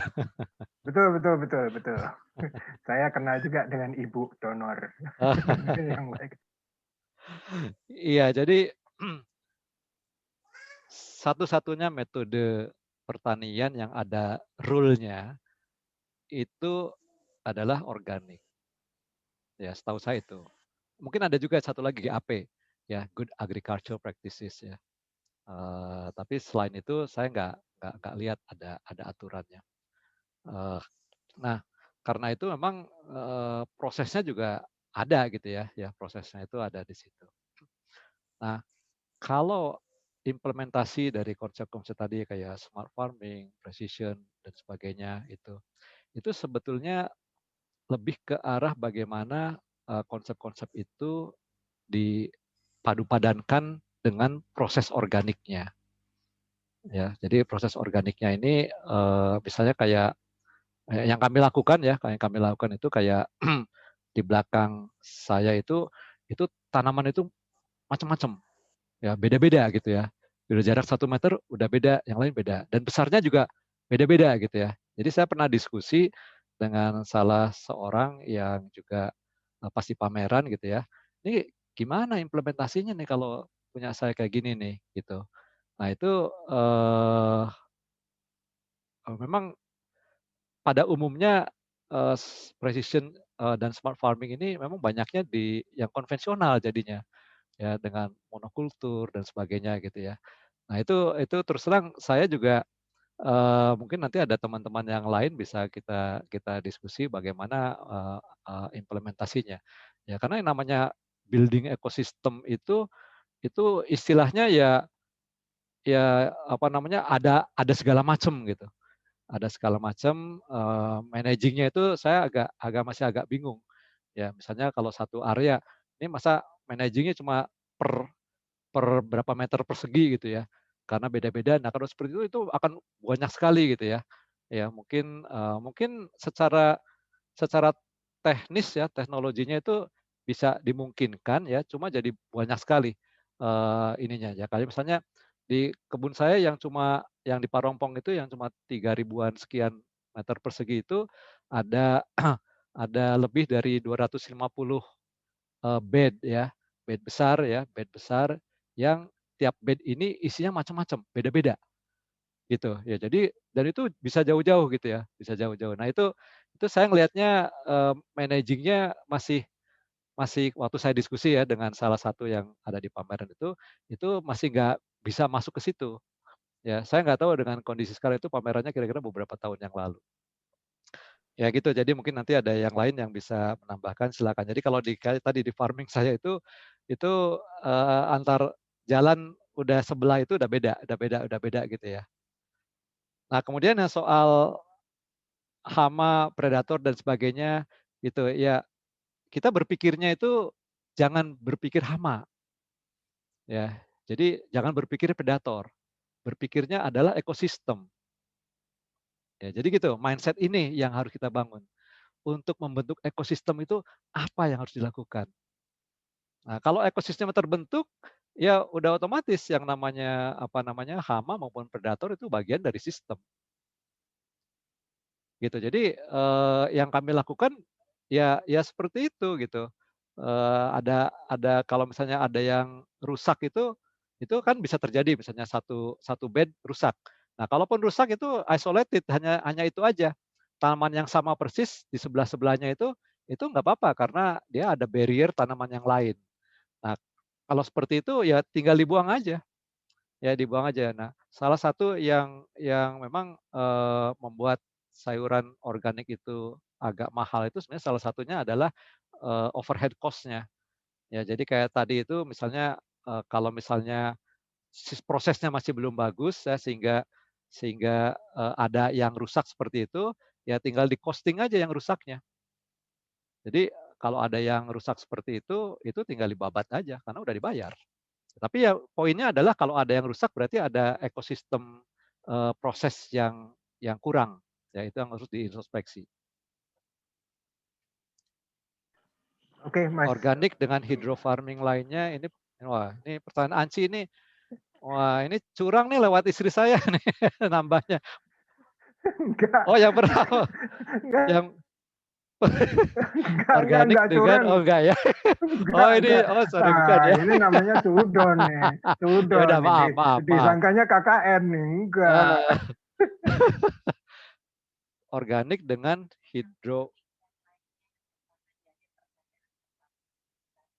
Oh, itu udah ada yang belum kejawab ya, Mas Hansi? Ya, jadi saya pertanyaannya ya dengan hidroponik kan juga populer sekarang Oh, ya. oke. Jadi Ya. itu sekalian nyambung Mas Parwan, pertanyaan mendasarnya kan tadi Mas Parwan sebut ya ada 7 miliar manusia. Kemudian kan kalau yang kita ngomong saudaranya Elon Musk dan seterusnya itu ngomong selalu bahwa vertical gardening dan smart farming, integrated precision bilang bahwa lahan kita tidak akan mencukupi kalau dengan conventional farming begitu, sehingga kita nggak punya alternatif lain selain harus ya urban farming lah begitu ya. Jadi karena kita hidup di urban ya harus dirubah menjadi juga sumber pertanian. Nah ini pertanyaan juga sama Mas Parwan Cun. Terus saya nggak tahu Mas Parwan sejauh ini udah lama banget berkiprah ya begitu ya kan. Kalau dulu koreksi saya kalau keliru, kesan saya kan kalau orang-orang ITB itu pede dan sok tahu banget gitu ya. Jadi maksudnya kalau main volley juga kalah, misalnya kita bertanding kalah sama IKIP, biar kamu menang tetap aja lu IKIP gitu ya. Kan kurang ajarin situ. Maksudnya tidak mau kita kan kelemahan kita nih sinerginya gitu sejauh mana misalnya. Saya misalnya kemarin nanya sama Pak Anto itu biologi ITB atau siapapun lah begitu yang giat di sini punya nggak open source yang bisa diakses oleh semua orang sehingga nanti orang-orang dengan mudah bisa akses resource dan best practice dan segala macam. Mengapa Mas Parwan punten nih yang lain nanti banyak nanya saya kelewatan. Iya nih, ini kayaknya kalau nanti bisa offline ya kalau perlu diterusin. Ya jadi memang kayak Siap. kalau dari farm organik sendiri itu sebetulnya urban farming, eco farming dan urban farming itu memang kita memprediksi itu akan gedenya itu di urban farming. Ya, jadi farm organik itu akan gedenya itu di urban farming. Nah, jadi itu ya karena apa? Karena alasan tadi ya ada illegal logging, land conversion dan sebagainya. Nah itu mau nggak mau urban farming itu ya solusi gitu ya. Nah karena itu memang saya selalu menghimbau untuk dari sekarang, gitu ya. Jadi itu urban farming. Bahwa akan dilakukan dengan cara seperti apa ya. Jadi poinnya eh, kan yang namanya tadi yang saya sebutkan yang kompos dan chemical itu bahan-bahan sintetik ini kan masih di-perceive ya sebagai radikal bebas yang bisa menurunkan kesehatannya kita gitu ya. Nah, biasanya itu untuk jangka panjang ya, jangka panjang akan seperti itu. Nah, jadi apapun itu metodenya ya, kalau itu tidak menggunakan chemical ya atau bahan sintetik ya. By the way sebetulnya bukan hanya pupuk kimia dan pestisida kimia, tapi bahan-bahan sintetik yang lain gitu ya, yang bisa merusak kesehatan tanah ya. Nah, itu organik itu tidak melakukan itu. Ya, jadi Oke, nangkap. teknologi-teknologi lain selama bisa seperti itu ya, yaitu akan masuk dalam hasil produk yang sehat ya. Ya, ada yang bertanya, Pak, kalau aquaponik itu organik atau bukan? Ya, aquaponik kan tidak pakai nutrisi AB mix ya, tidak pakai nutrisi kimia, pakainya air dari kolam ya. Ya, bahwa menggunakan air dari kolam ya, di mana kolamnya itu tidak diberi konsentrat kimia ya, maka airnya itu adalah air yang bisa dikatakan bebas dari residu kimia. Ya, sehingga diharapkan tanaman yang menyerapnya juga bebas dari residu kimia yang ada di dalam air. Ya, tanaman sehat? Iya, sehat karena tidak ada residu kimia. Apakah itu organik? Nah, harus kembali kepada definisinya. Ya, sayangnya hingga saat ini definisi pertanian organik itu fokusnya di tanah. Gitu. Jadi kalau mau mengubah definisinya boleh lewat lewat Kongres Organik Dunia nih. Harusnya tahun ini jadi tahun depan. Ya gitu. Jadi definisinya masih seperti itu. Ya, jadi kalau di mata saya farm organik esensinya itu adalah sehatnya. Ya, dengan cara apapun yang penting sehat. Ya, sehat itu seperti apa? Ya, sehat itu jangan ada bahan-bahan kimia sintetik yang atau bahan-bahan sintetik yang bisa menurunkan kesehatan, baik itu kesehatan produk maupun kesehatan lingkungan. Ya, jadi lebih ke arah situ. Ya, sehingga diharapkan yang 7 miliar manusia ini nanti ya mungkin ya ANSI ini dari sekarang udah harus menanam gitu. Jadi nanti pada saatnya ya Udah kalau mulai misalnya nih Om, udah wah mulai nih Om. mantap. Nanti kalau udah semua begitu, kalau Anda naik pesawat, pertama kemungkinan produsen genteng bangkrut. Ya, karena apa? Karena semua rumah akan jadi atasnya dak. Ya, sehingga pada saat nanti naik pesawat itu hutan semua tuh sepanjang jalan karena yang Amin, daerah amin. daerah perkotaan juga isinya atasnya tanaman semua. Ya, termasuk kalau di luar kan banyak udah mulai dari gedung-gedung ya. Di gedung-gedung rooftopnya itu ditanamin sayuran seperti itu. Nah itu mau nggak mau nanti akan ke situ. Ya akan ke situ karena apa? Karena tadi lahannya itu udah menyempit. Nah sekarang kalau misalnya Ansi ada di Bandung, kurang sayuran ngambilnya dari mana? Dari Sumedang. Emangnya Sumedang nggak kepengen maju? Dari mana? Cirebon. Cirebon juga udah penuh. Dari Lembang. Lembang juga pengen maju. Ya udah diberubah semua tanahnya. Ya ke Subang. Subang juga sama. Ya akhirnya semuanya akan konsentrasinya di urban farming. Ya itu ya, jadi yang eco farming ini kalau masih ada ya alhamdulillah nanti ya kita bicara apa 2, 1, 2, 3 dekade dari sekarang gitu kan. Ya, tapi kalau urban farming itu udah wajib. Gitu Mas Anji ya. Punten Mas Farwan. Jadi koreksi kalau saya keliru. Jadi take away-nya itu sebenarnya segala macam inisiasi smart farming, precision, integrated hydroponic itu selama dia tidak meninggalkan residu dan segala macam sebetulnya jadi inline lah ya dengan organik ya. Jadi maksudnya yang perlu dijaga ya take away point-nya adalah bahwa ya itu sehat lah baik untuk lingkungan dan segala macamnya. Betul atau Iya. salah, Bos? Bukan dengan organik tapi dengan sehatnya.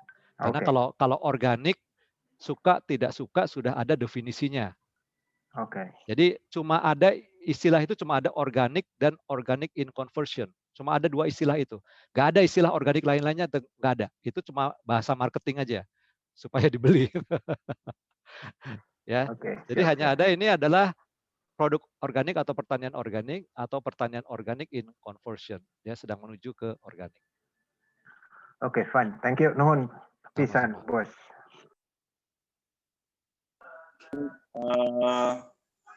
Sangat menarik tanya jawabnya. Karena ini kita waktu sudah menjelang, jadi saya rasa lebih kurang 5-10 menit lagi untuk tanya jawab sebelum nanti ditutup dengan closing statement dari Pak Agung Hartanto selaku Ketua Ganesha Agripreneur ya. Sekaligus juga menjelaskan nanti ke depannya program ini akan arahnya nanti spesifik ke arah mana seperti itu. Enggak, barangkali ada yang ingin disampaikan lagi pertanyaannya?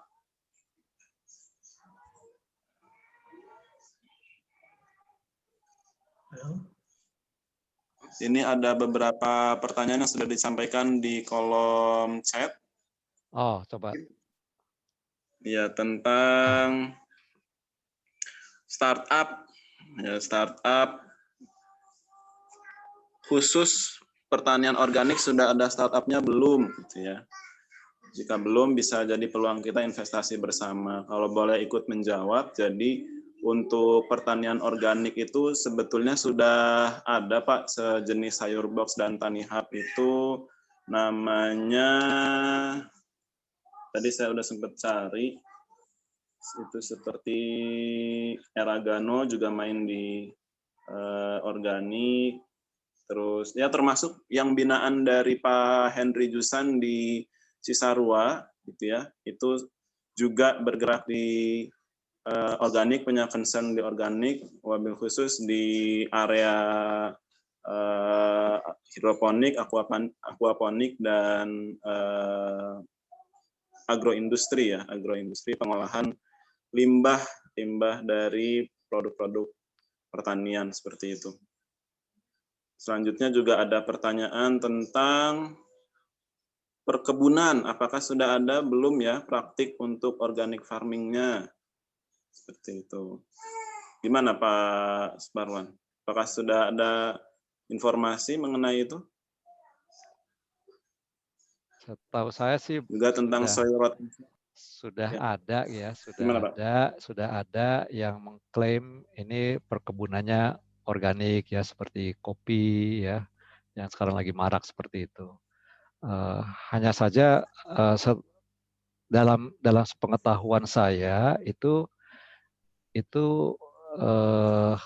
kalau disejajarkan dengan standar organik itu memang masih masih belum bisa dikatakan matching dengan standar organik ini.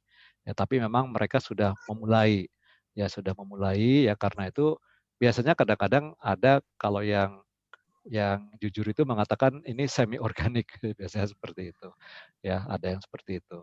Ya, jadi terus terang saya saya tidak tahu persis gitu ya, karena yang namanya even standar organik pun dalam pengamatan saya itu masih beberapa hal menggunakan chemical mindset juga gitu ya.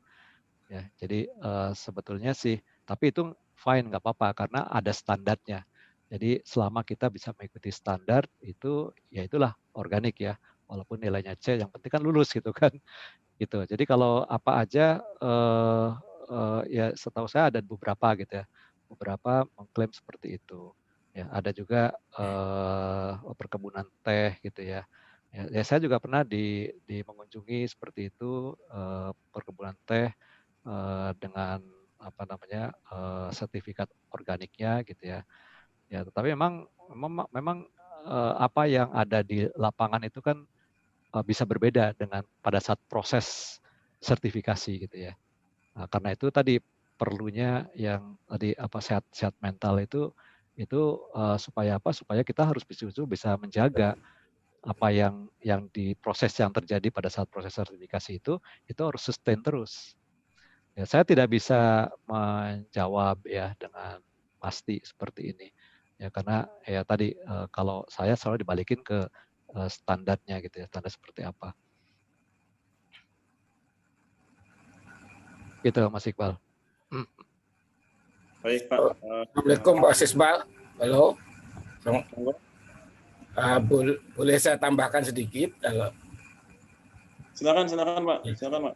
Sertifikat organik untuk perkebunan ada 2 Pak, seingat saya. Ada yang dari Dirjen Perkebunan, ya menerbitkan ada suatu bidang yang menangani sertifikasi organik perkebunan.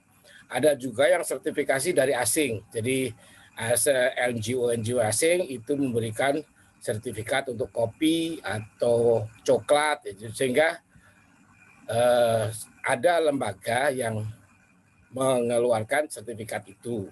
Adapun yang mengaku-ngaku ada juga. Jadi yang sertifikat ada, jadi asing selalu melalui NGO, kopi misalnya ada NGO dari Australia yang mensertifikasi daerah Flores, maka diklaim bahwa sertifikat ada beberapa titik di Flores itu organik misalnya gitu.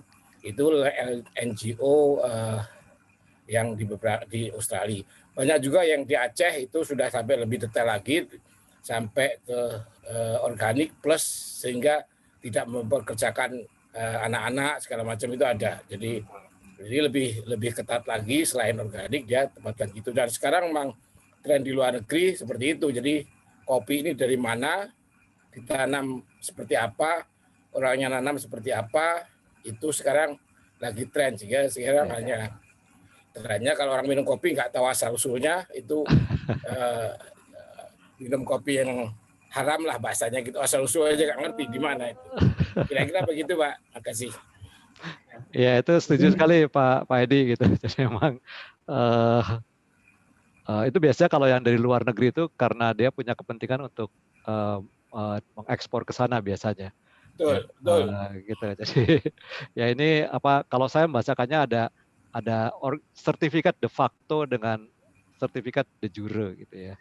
Kalau de jure itu yang tadi sertifikasi organik oleh badan organik. Kalau de facto itu real apa yang harus dilakukan sehari-hari di lapangan itu mengikuti standar organik, bahkan plus-plus dengan mindset organik itu. Yang saya maksud de facto. Izin Pak bertanya Pak. Silakan Mas Yunus. Ya, ini tadi yang saya tanyakan yang Bapak sudah jelaskan. Intinya saya bagaimana merubah mindset masyarakat di desa-desa terutama ya di kampung saya, sehingga saya tidak mengajari tapi lebih pada memberikan contoh seperti itu ya.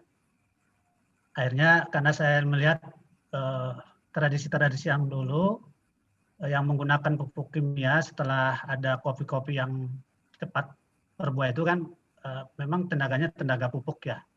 Tetapi tidak lama-lama ternyata tanah itu kan tandus jadinya. Jadi kopi itu tidak akan berbuah kalau tidak dibantu lagi dengan pupuk seperti itu. Nah, oleh karena itu saya 3 tahun yang lalu sudah mencoba membuat perkebunan yang sementara ini saya konsisten tidak menggunakan pupuk kimia. Nah, hanya pertanyaan seperti yang Bapak Asmaran tadi, kira-kira ekosistem yang lebih cocok dengan tanaman, ini kan istilahnya tanaman-tanaman keras ya. Ya, kopi ya Pak? Kopi. Nah, ada memang saya lihat kebiasaan di kita, terutama di perkebunan kopi di desa-desa, itu merasa kalau sudah bersih tanah di sekitarnya itu ya bagus. Padahal tadi penjelasan Pak Warna kan tidak ya.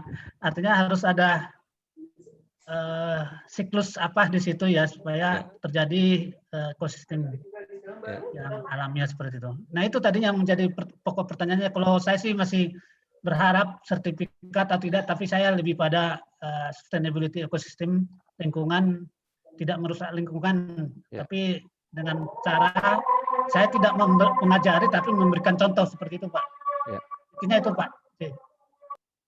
Ya itu ya saya kira itu bagus sekali Pak Yunus. Jadi memang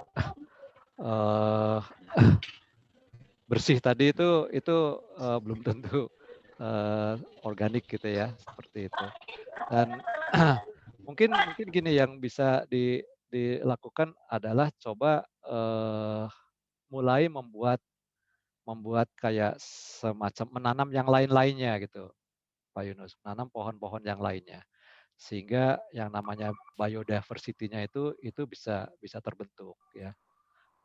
Saya mungkin kalau Pak Yunus bisa bisa misalnya googling itu tanaman kopi itu kalau berdampingan dengan tanaman yang lain yang bisa membantu tumbuhnya kopi ada enggak ya? Nah, Ya, itu mungkin ada, Pak. Jadi mungkin itu yang tadi saya bilang companion tadi. Ya, jadi companion untuk bisa saling mengisi hara sama untuk tadi untuk membentuk ekosistemnya tadi. Ya, waduh Pak, saya rugi dong tanahnya kepake. Nah, kan makanya kita jual mahal itu karena overhead cost-nya memang banyak gitu ya. Ya karena yang ditanamin itu kan tanahnya itu nggak hanya untuk tanaman produksi, tapi kalau bisa tanaman lainnya itu yang bisa produktif juga. Nah sehingga bisa mengurangi gitu ya. Nah itu karena itu terus ada juga yang jadi harus diputer gitu Pak.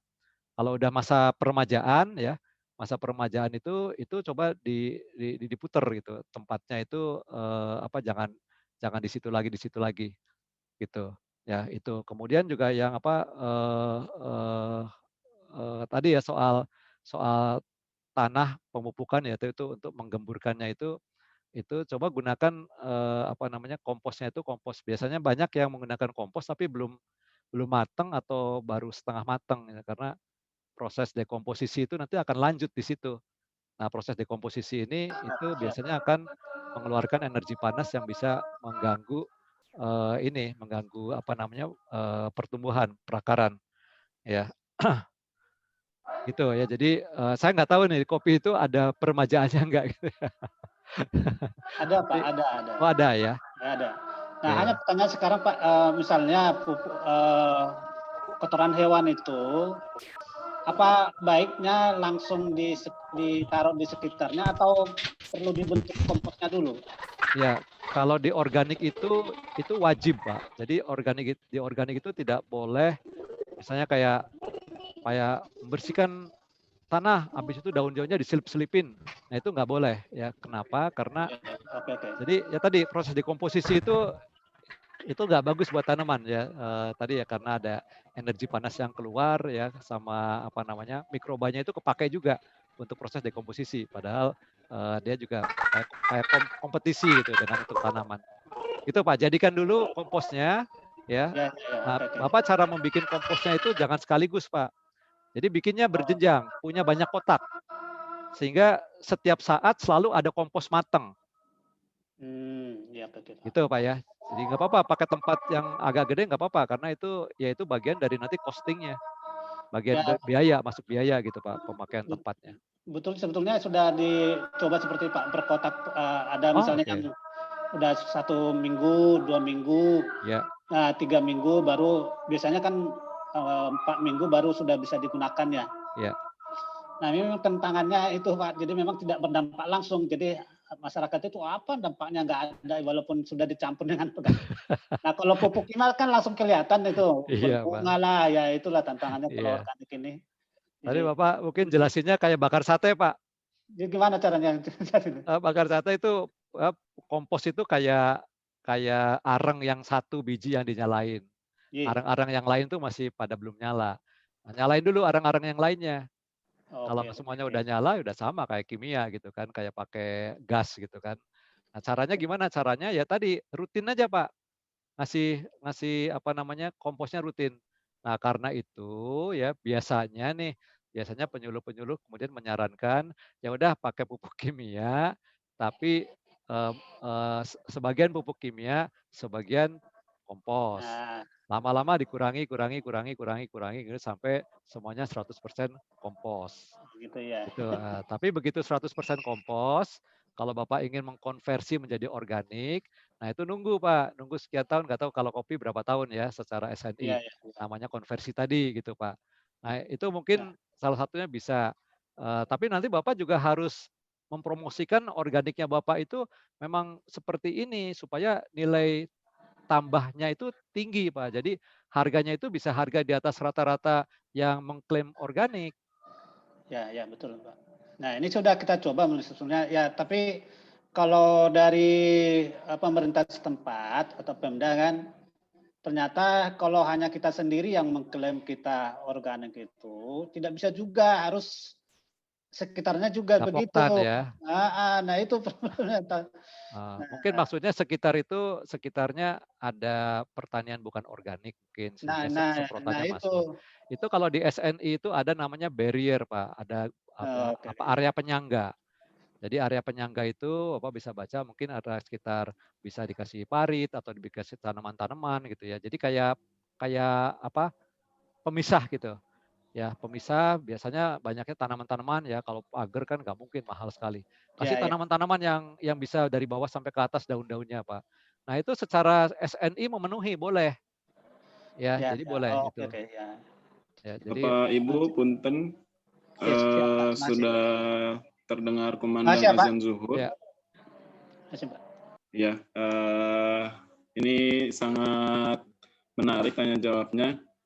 Jadi masih ada beberapa pertanyaan yang belum terjawab, juga ada beberapa orang yang sudah dari tadi ini angkat tangan ya. Barangkali ada yang ingin disampaikan, tapi waktu sudah menunjukkan masuk waktunya sholat zuhur, jadi insya Allah untuk pertanyaan-pertanyaan yang belum sempat terjawab sudah kami rekap Bapak Ibu. Insya Allah nanti ini masih akan bisa dibahas di baik di pertemuan selanjutnya atau nanti kita lanjut di grup saja begitu ya. Kita lanjutkan saja diskusinya di grup seperti itu. Jadi untuk menutup acara ini ya dengan tanpa mengurangi rasa hormat kepada para penanya yang pertanyaannya belum terjawab, kami persilahkan kepada Pak Agung Hartanto untuk menyampaikan closing statement dan juga penjelasan tentang program sharing di komunitas Agripreneur Ganesha ini. Kepada Pak Agung, waktu dan tempat kami silakan. Baik, terima kasih. Alhamdulillahirrahmanirrahim. Sangat menarik sekali. Dan tadi saya sempat catat bahwa yang hadir adalah 68 orang dan karena waktu dan udzur mereka satu-satu undur diri. Ya, jadi sekali lagi saya ucapkan terima kasih baik pada hadirin, kemudian juga ada Pak Pangesti yang dari Sidoarjo ITS, kemudian tadi ada dari UGM dan sebagainya yang tidak bisa sebut satu-satu, dan juga kepada narasumber Mas Suparwan, Pak Mogani, dari saya ucapkan terima kasih. Ini menarik sekali bahwa tentunya ini adalah suatu awal dan kita akan tindak lanjuti ya. Yang pertama bahwa untuk diskusi khusus untuk yang farm organik nanti sudah ada grupnya. Jadi silahkan bergabung di grup situ. Nanti kita akan dipandu juga dengan Mas Suparwan Sulaiman dari farm organik dan Agripreneur untuk Agripreneur Ganesha untuk menindaklanjuti, karena bisa jadi adalah tidak hanya di tataran wawasan, tetapi juga praktek ya, bisa berkunjung di tempat Pak Suparwan, kemudian juga melakukan sinergi dan seterusnya. Yang kedua bahwa alhamdulillah dengan ini memang kami merancangkan bahwa setiap pekan akan ada acara seperti ini. Dan kita akan evaluasi lagi apakah mulai jam 10 atau mungkin lebih awal supaya tidak terburu-buru dengan sholat zuhurnya. Nah, kemudian tentunya dengan topik-topik yang beda ya. Ada yang kaitannya dengan perikanan, peternakan, kemudian topik-topik yang lain, entrepreneurship, ya, pertanian, ya. Sehingga secara bergantian baik dari internal maupun dari luar ya, sudah pada ngantri ya, artinya sudah pada siap untuk berbagi ilmu tersebut. Jadi itu yang bisa saya sampaikan bahwa ini bukan suatu akhir tapi khusus suatu awal. Dan kembali lagi pesan yang disampaikan oleh Pak Mas Suparwan tadi cukup jelas ya, bahwa kedepannya adalah organik. Ya, healthy people itu sangat diinginkan dan itu adalah modal utamanya ya. Sekali lagi saya ucapkan terima kasih kepada semuanya yang telah hadir di sini, yang belum sempat saya sebut satu persatu, juga dengan pertanyaannya. Nanti kita lanjut. Jadi dilanjut ada WA saya, yaitu 081611333794. Ada grup khusus yang acara hari ini. Nanti juga ada grup yang besarnya ya, yang agripreneur Ganesha. Ya, harapannya adalah supaya harapannya adalah tentunya adanya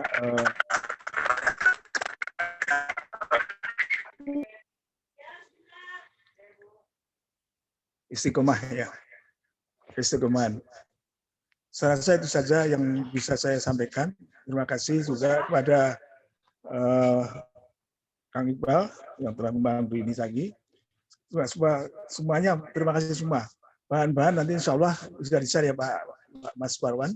Ya. Nanti kita akan share juga. Bahkan itu tidak. Oke, terima kasih. Saya kembalikan ke Mas Iqbal. Minta maaf kalau ada kekurangannya dan saya bersyukur sekali kita bisa mulai ini. Insya Allah ketemu lagi di Sabtu depan ya. Dari setiap Sabtu insya Allah kita akan adakan ini. Terima kasih. Baik.